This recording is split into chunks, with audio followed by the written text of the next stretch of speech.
BJP और कांग्रेस। देखिए पूजा जी, मैंने कांग्रेस के प्रवक्ता को भी सुना और आपके प्रवक्ता को भी सुना। उनका कहना था कि ये गैर संवैधानिक हो रहा है और ये लोकतंत्र के खिलाफ हो रहा है। तो मैं इन लोगों को शायद ये पढ़कर नहीं आए, मैं बता देना चाहती हूँ कि जो केंद्र सरकार है वो भी हमारी जनता ने ही चुनकर भेजी है और जो अपनी शक्तियां वो उसका यूज कर रहे हैं, तो इसमें बुराई क्या है?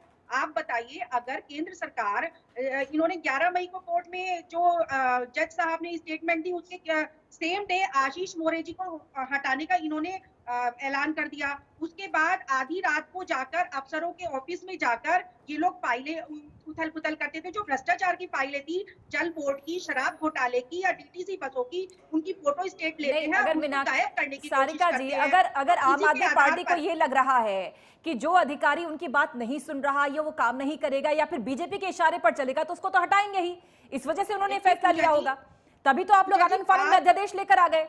बात अफसरों को हटाने की नहीं है, बात जो अरविंद केजरीवाल जी ने घोटाले किए हैं उन अफसरों को हटाने की है, क्योंकि वो मुंह खोल रहे हैं। उनके सामने जो घोटाले हुए हैं वो उनको उजागर करना चाहते हैं और अरविंद केजरीवाल जी ये होने नहीं देना चाहते हैं। इसीलिए वो चाहते थे कि ये जो आदेश है वो हमारे हक में आए, हम पोस्टिंग कर सके, हम ट्रांसफर कर सके और हम ये जो व्यापार है वो कर सके। इसके जरिए ये लोग भ्रष्टाचार कर रहे थे और अगर केंद्र सरकार ये अध्यादेश ले आई तो इसमें कोई बुराई नहीं है। अगर एलजी से भी परमिशन ले ले ट्रांसफर पोस्टिंग की, तो इसमें दिक्कत क्या है इन लोगों को? क्योंकि ये तो शुरू से ही एलजी या फिर केंद्र सरकार पर आरोप प्रत्यारोप की राजनीति करते आए हैं और जिस तरह से ये आजकल घूमते फिर रहे हैं दर बदर की ठोकरें खाते फिर रहे हैं, कभी ममता बनर्जी तो कभी उद्धव ठाकरे जी, और पूरे देश में ये लोग घूम रहे नहीं, हैं लेकिन कि कोशिश किसी तो तरह सभी से करेंगे ना, अध्यादेश, अपनी देखिए सरकार किसी को तरह से बचाने के लिए, अपने अधिकारियों को रखने के लिए, अपने कामकाज के लिए। आम आदमी पार्टी तो ये कह रही है कि हम काम करना चाहते हैं, आप उन्हें रोकना चाहते हैं। और ये जो बैकग्राउंड है पूरा तैयार आप 2024 के लिए भी कर रहे हैं ताकि आप एक छवि बना पाए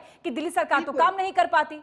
उनका आरोप आप पर है। बिल्कुल पूजा जी, 2024 में चुनाव आने हैं और ये लोग चाहते हैं कि कोई ना कोई हम में से जो जिनके हाथ में हाथ लेकर ये घूम रहे हैं, कल तक फाइलें दिखाकर बोलते थे कि ये सब भ्रष्टाचारी हैं, तो क्या आज ये भ्रष्टाचारी नहीं है? कल लालू यादव को भ्रष्टाचारी बोलते थे, ममता बनर्जी को भ्रष्टाचारी बोलते थे, कांग्रेस को भ्रष्टाचारी बोलते, आज कहते थे कि मैं किसी से हाथ नहीं मिलाऊंगा, लेकिन आज सबसे हाथ मिलाते फिर रहे हैं। तो कहाँ गई इनकी नैतिकता? राजनीति जो ये कर रहे हैं कितने नीचे स्तर की राजनीति पर उतारू हो गए हैं। अगर इन्होंने 8 सालों में दिल्ली का विकास किया है तो सिर्फ होर्डिंग में और पोस्टरबाजी में किया है। अगर जमीनी हकीकत है तो कुछ और है वो, क्योंकि इन्होंने जनता का पैसा बर्बाद किया है और जनता जानती है, और जनता जानती है कि इन्होंने किस तरह से दिल्ली को बर्बाद कर दिया है। तो जब जनता जानती है तो क्या जरूरत है जनता समझ? मैं आपको बता देती हूँ, देखिए कोर्ट ने तो इन्हीं के हक में फैसला दिया था, लेकिन जब इन्होंने अति मचाई, उनको रातों रात ट्रांसफर पोस्टिंग बिना पेपर्स देके, बिना उसकी प्रति आए, बिना टेक्निकल जो इश्यूज थे उनको देके इन्होंने आतंक मचाना शुरू कर दिया एक तरह से। तो उसके बाद ही अध्यादेश लाया गया जिससे कि जो अफसर है जो इन्होंने घोटाले किए उनकी फाइल दबा ना सके किसी तरह, इसीलिए अध्यादेश लाया गया है।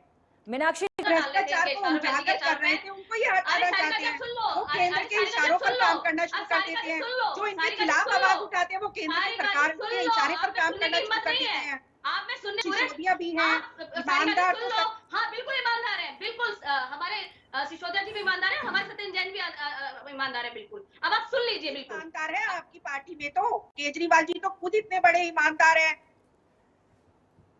सुनिए, दूसरों की बात भी सुनिए, आप दूसरों का बात क्यों नहीं कहने देती हैं? देखिए आपकी बात सुनिए ना, चोर चोर मोसेरे भाई, चोर चोर मोसेरे भाई, हाथों में हाथ मिलाते फिर रहे, जिनको कल तक भ्रष्टाचारी बोलते थे आज उनके साथ हाथों में हाथ मिलाकर घूम रहे हैं। इसी बात का